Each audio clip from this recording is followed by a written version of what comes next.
Blog Talk Radio. We are the UR Tennis Network. Our mission is to be the voice of tennis. We enlist a team of passionate enthusiasts to promote our sport. We strive to bring interesting perspectives on the many spins of tennis. Our goal is to provide the learners of our sport with current news and information from many angles. We seek active participation from communities interested in tennis, but tennis is not interested in them. We are expanding our outreach. Tennis is a true lifetime sport that needs to be talked about, and the UR Tennis Network pledges to pursue this idea relentlessly.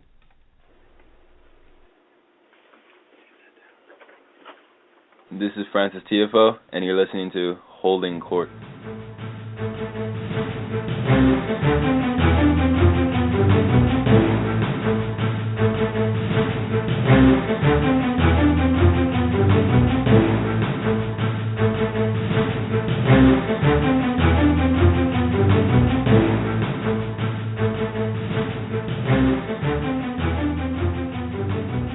Welcome to another edition of Holding Court. Along with VJ Paul, I'm your co-host, David McIsaac. We broadcast live for the first time in August. We're sorry we missed you last month. We were both at the U.S. Open. We have some thoughts on that coming up. Today's guest is Sean Maymi. He is a JTCC coach. He just came here from the Todd Martin Tennis Academy. He was in charge of the global division there. He's also been the associate head men's tennis coach at Michigan, and then the assistant coach at Fresno State. He was named the Midwest Regional Assistant Coach of the Year in 2007. He was the first Michigan coach to claim that honor. He also worked on the pro circuit with Michael Russell, 2002-2003, as a hitting partner, fitness trainer, kind of a jack of all trades with Michael Russell. He was also mentored by Todd Martin and friend of the Holding Court podcast, Brian Gottfried. And like I said, he's currently, he just came on board, I think it was last month. He's a senior coach here at the Junior Tennis Champion Center. And we are broadcasting live from JTCC. We're just awaiting Sean's arrival here. Before we get into the U.S. Open, I just want to go over one stat on the UR Tennis Network. Since its inception, we've had over 300,000 downloads. Now, those aren't 300,000 of our Holding Court, VJ, but Are you sure? overall, I think it was a pretty successful first episode, but I don't want to toot our horn too much. So why don't we get right into it? What did you think about the U.S. Open? Yeah, we spent 2 weeks there. I think, U.S. Open is one of the greatest, probably the greatest tennis event, I think, and definitely one of my favorite sporting events to attend because it's so different. I love the grounds there. They seem to do something new at the grounds every year. And for tennis diehard fans and for very recreational fans, there's something for both of them and everybody in between. So they did a really good job this year, the USTA. And everybody else that worked hard to put on that the U.S. Open. I thought the event itself and the field was very strong. It was very promising draws from the beginning, even with Nadal, pulling out beforehand. Still had a pretty good men's draw, good matchups it looked like from the beginning when they made the draw, and same thing on the women's side. Obviously, the men's and the women's, they panned out a lot differently. But I think David and I saw some great matches. I have a favorite couple of matches. Do you have some favorite matches that you saw? Well, I just want to say, I think the finals were so disappointing. There was so much hype. You had Fed and Djokovic one step away from that, from meeting each other in the final. And then Serena provided some boring tennis. She just completely dominated. No one could even come close to what she could muster out there. Yeah, it was a letdown in the men's final. Definitely, obviously, we're happy for those young guys that finally found some success, but we were selfishly hoping for that Federer-Djokovic final all along. But I think it's a little bit of a changing of the guard, I guess. But I never would have called Nishikori over Djokovic. I thought there was no chance. And I had watched Nishikori play and beat Stan Wawrinka the round before, and he looked great. But I thought there was no way he was going to be able to overpower and outmatch Djokovic, and he proved me and a lot of other people wrong. Some guy like Nishikori, his stature, do you think he can sustain the success that this run he had in the U.S. Open? Can he muster that result going forward in Grand Slams? Yeah, he's coached by Michael Chang, but I think the comparisons really, there aren't that many. I before I saw him in person, I to be honest, I hadn't seen a lot of him play, and I know he was a small guy, and I didn't think much of him as far as breaking into the top 5 in the world with the power and the skill to do that. But after seeing him live, he hits the ball very clean off the ground and takes it very, very early, even against the guy who's hitting the ball as hard as Stan the man. Nishikori was playing right up on the baseline, taking everything very early, which is, I'm sure, something that he worked on with Michael Chang. He's very fast, covers the court very well, and he's got, he takes care of his serve well. He is a very strong returner of serve, and can come to the net and do some things up there. So I was very impressed with how much firepower he had off the ground, partly because he's taking it early, but partly also because he's got very good racket acceleration. So, before seeing that match live, I would have said there's no chance he would have made it into the top 4 or even win a Grand Slam, but I definitely think that's a possibility now. He's got a long career ahead of him. And Nishikori's opponent was Cilic, and I've got to be honest, the racket looked like a toothpick in his hand. I mean, he's so powerful, and it seems like he's put it all together finally. Yeah, it's funny. I think he was a guy, I remember from back in the day, he was, I believe, number 2 in the world in the ITF Juniors when Donald Young was number 1. And I believe Cilic, I don't think he ever was able to take over that number 1 spot over Donald Young, and that was kind of these guys are going to come out into the pros, and we're going to see how they continue to battle and match each other's trajectory, and it turns out that they've had very different trajectories. I mean, both were playing at the U.S. Open, but Donald Young's playing in the mixed doubles, and Cilic is playing in the finals of the men's draw. So he's definitely putting it together, and he's probably got another long career ahead of him as well. Who are your surprises on both sides? I think Monfils obviously was a surprise without the coach. He played well. Had a chance, really should have beaten Federer. Yeah, he had Federer on the ropes, yeah. And he couldn't close the deal. He really should have. He was literally 1 point away, and I think he did a good job. I was surprised that Tsonga did not do more. He did not look very good against Andy Murray, and not even a healthy Andy Murray at that. I think Ferrer, I thought, would do a lot better on the hard court, but he's a guy that works so hard. Maybe he was tired by the end of the year, kind of like a Nadal effect, just worn down with this long tennis season. I think there were some other surprises there. I definitely thought Dimitrov would do better than he did, or make some serious damage. He had a nice draw. They call him Baby Fed? They call him Baby Fed. Is that his nickname? Yeah, I was hoping for a Baby Fed versus Papa Fed matchup, but we didn't ultimately see that. So maybe that's next year. What about you? On the women's side, how can you not go with Bellis? Yeah, she won that first match. I think she was in the second one. I think that second round match went 3 sets. I was really hoping she'd at least make it to the third round, but she seems to be a burgeoning star on the women's side. Yeah, I think she definitely is. She's very exciting to watch. The crowd was really behind her. She was a local New York, I believe, so that was great to see. And she gets really into it. You see some tennis players that are kind of stone-faced out there, but she really was feeding off the crowd and liked to get pumped up with them. So I love to see that. I think that's great for the sport.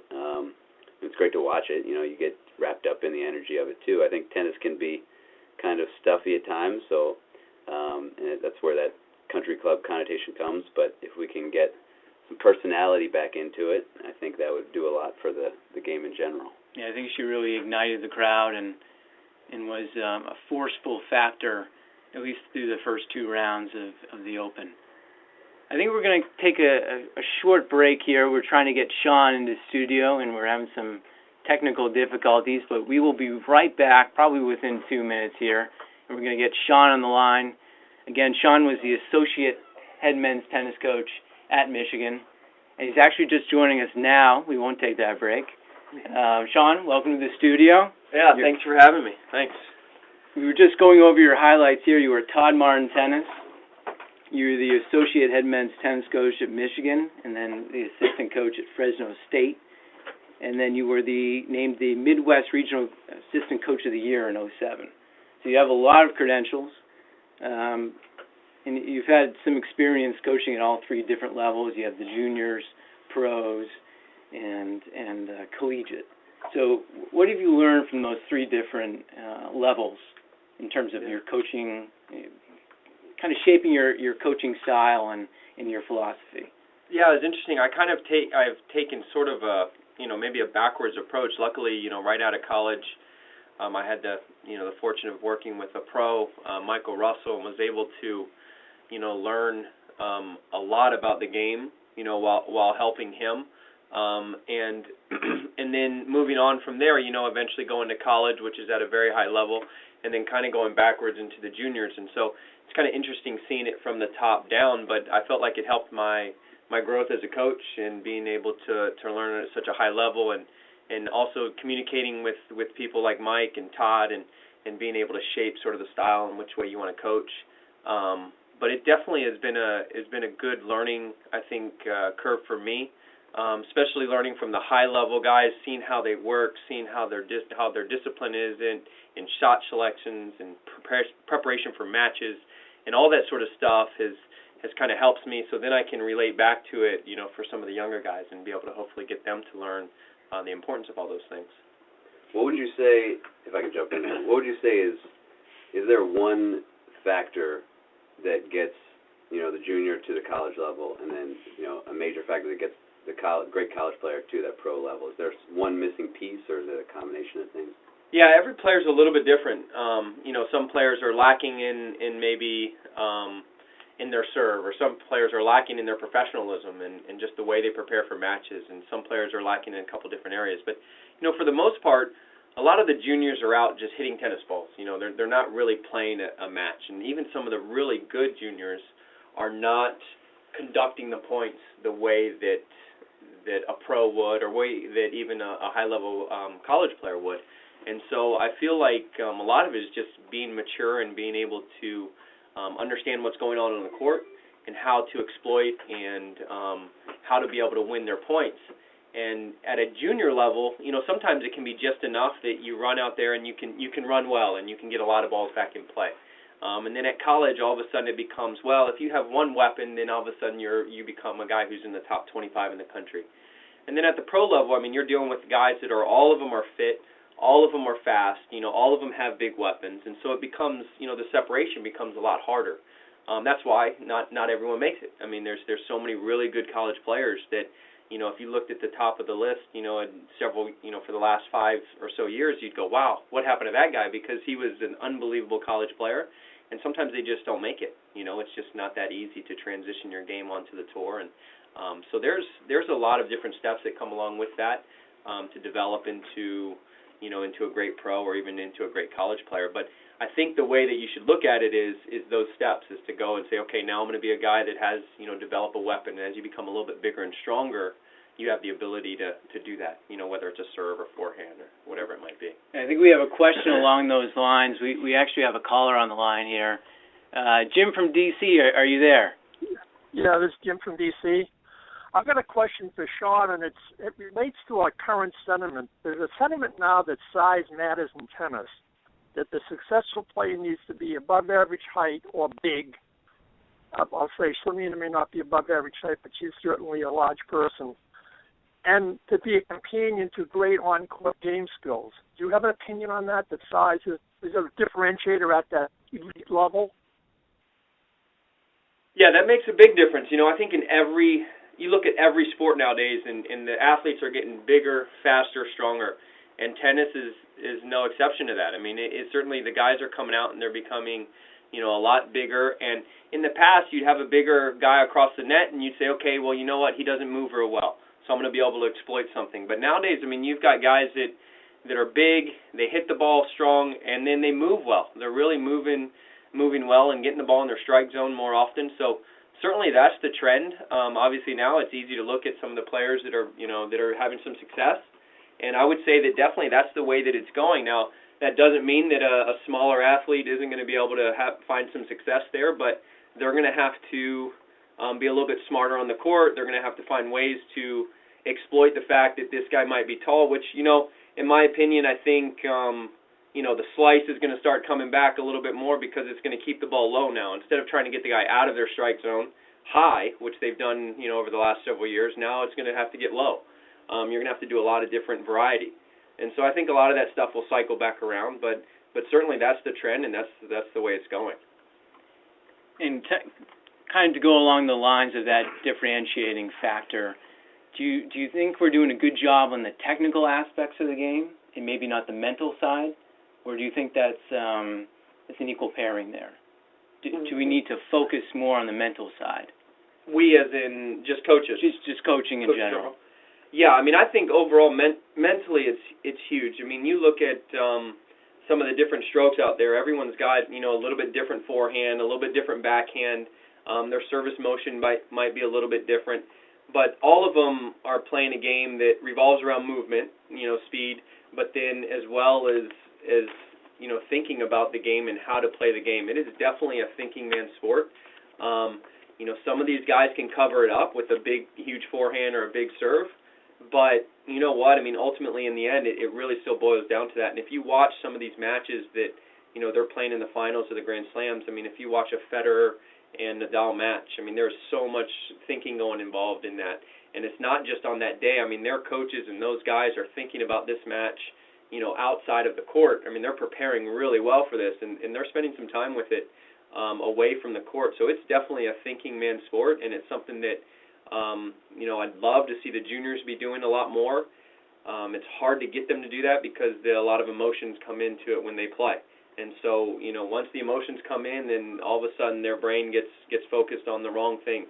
But that's important, and I think college tennis is if we could sort of cycle back around, college tennis is great because you've got a coach there that can kind of reel you back in and say, hey, it's all right, let's focus on, what the game plan is, or let's focus on how we're going to win this match.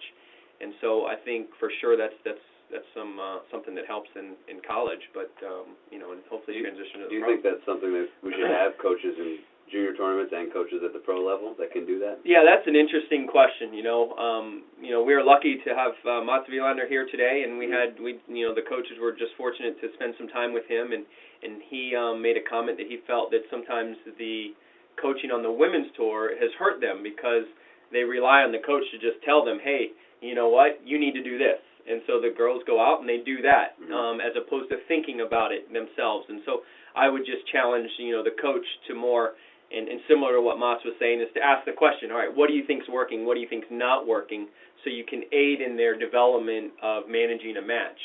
So if you go back to asking me, should we allow the coaching? Yeah, but you got to be careful what you're saying when you go on the court. You don't want to just go out and give them the answer.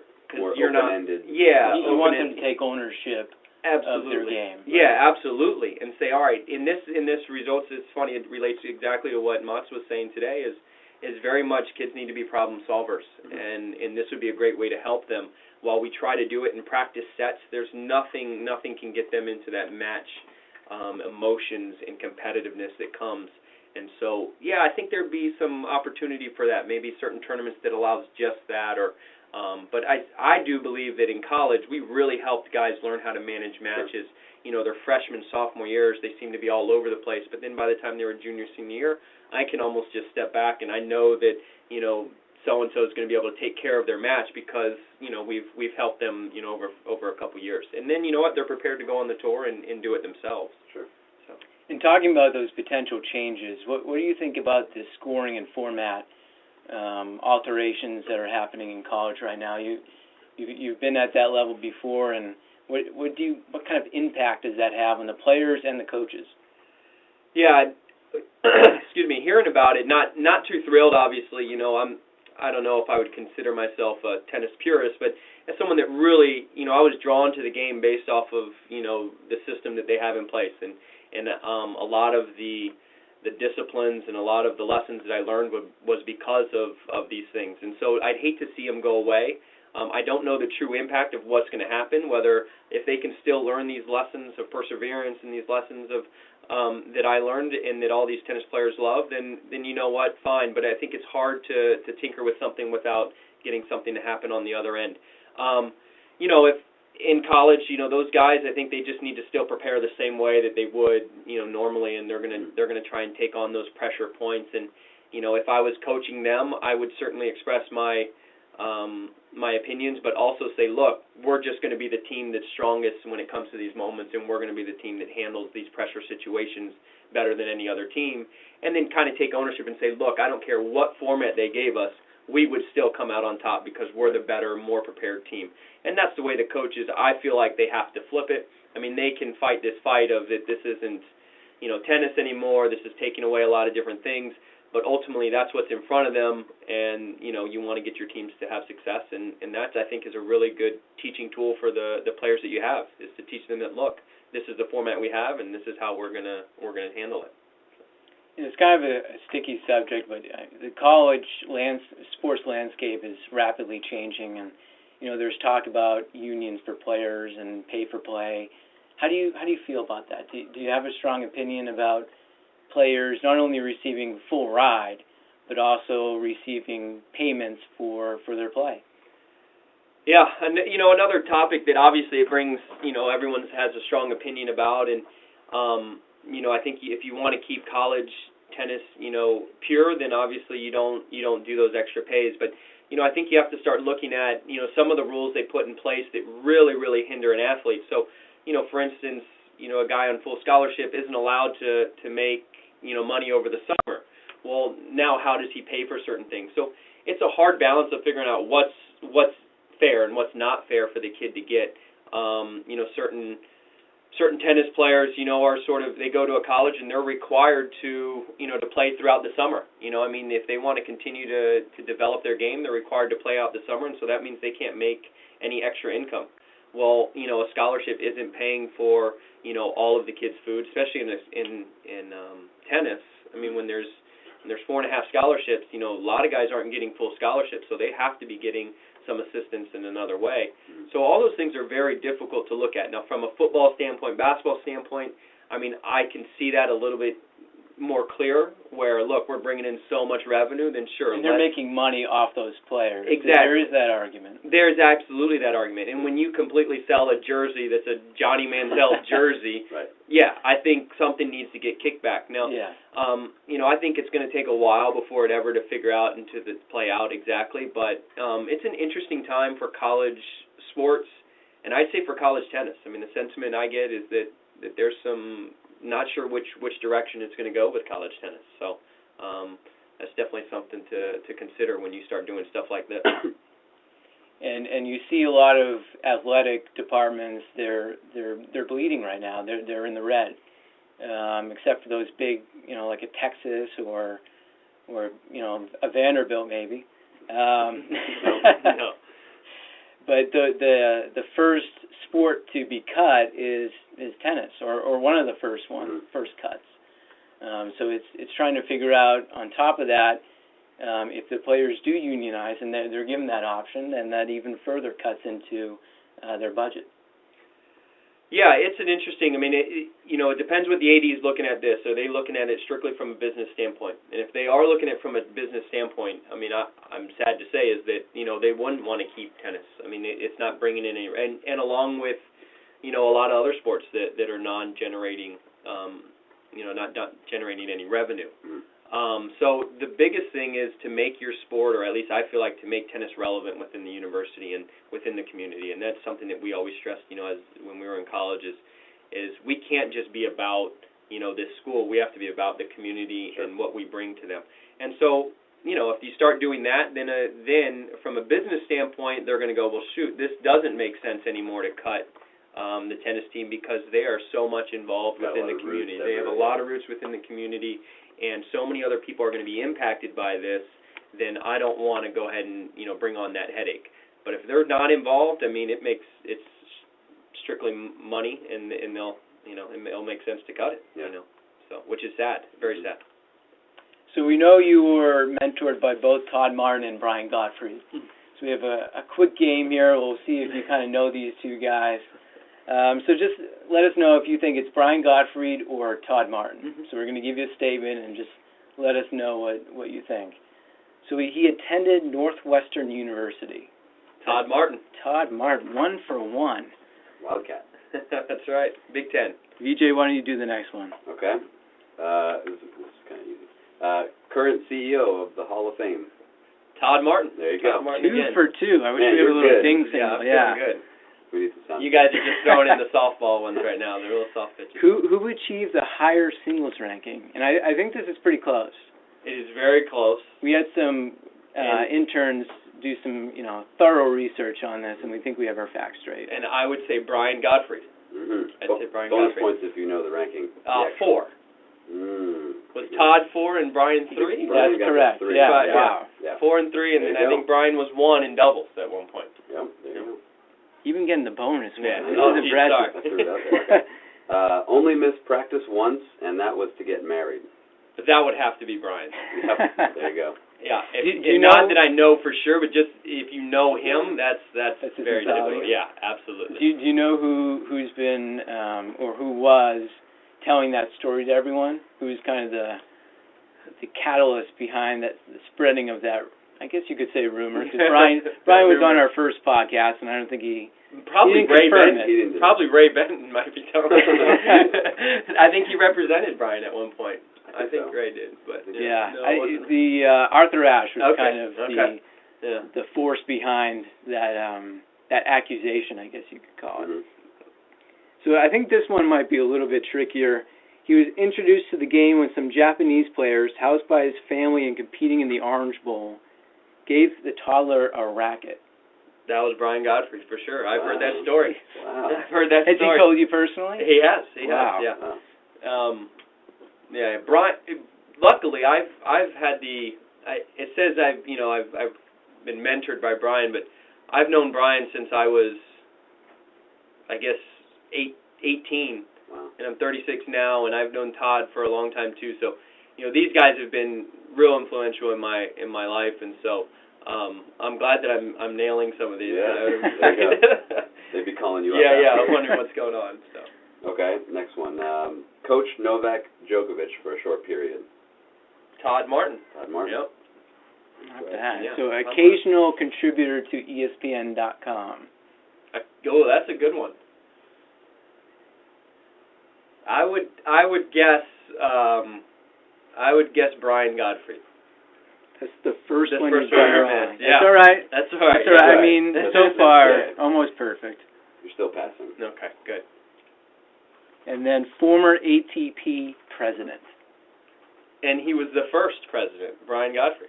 Very good. I think Todd Martin was also ATP president, but I think it was of the council. No, you're right. I think okay. you're right. Brian was the first. Brian was the very first one, that. which, because they had just done, and I couldn't tell you what the anniversary was, but maybe it was, the ATP, and Brian was the first president.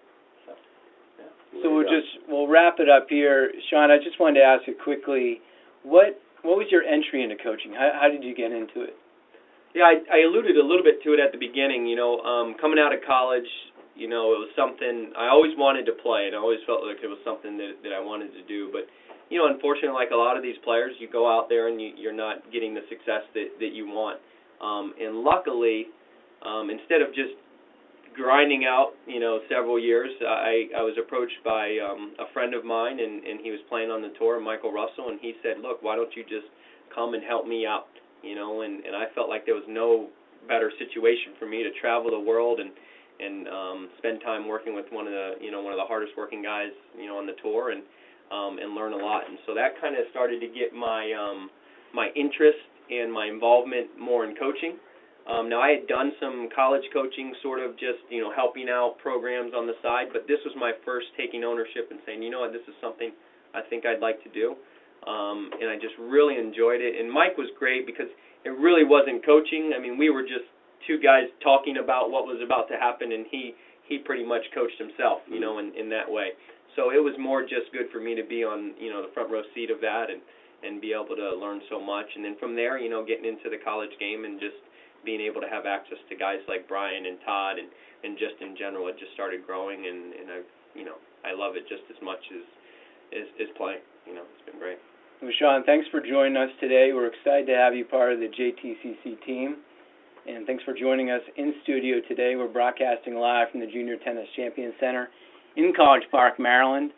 We'll join you next month. We'll try to figure out who we'll have on. It will be tough to top Brian and then Sean.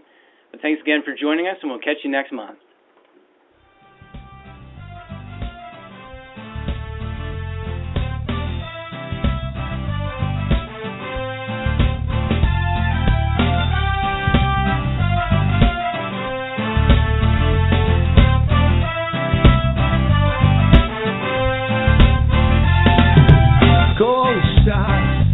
Maravillosa y dulce viento, pasa y dame tiempo de tu tiempo, dame aliento y continuaré viendo cómo sigo viviendo por ti, solo por ti.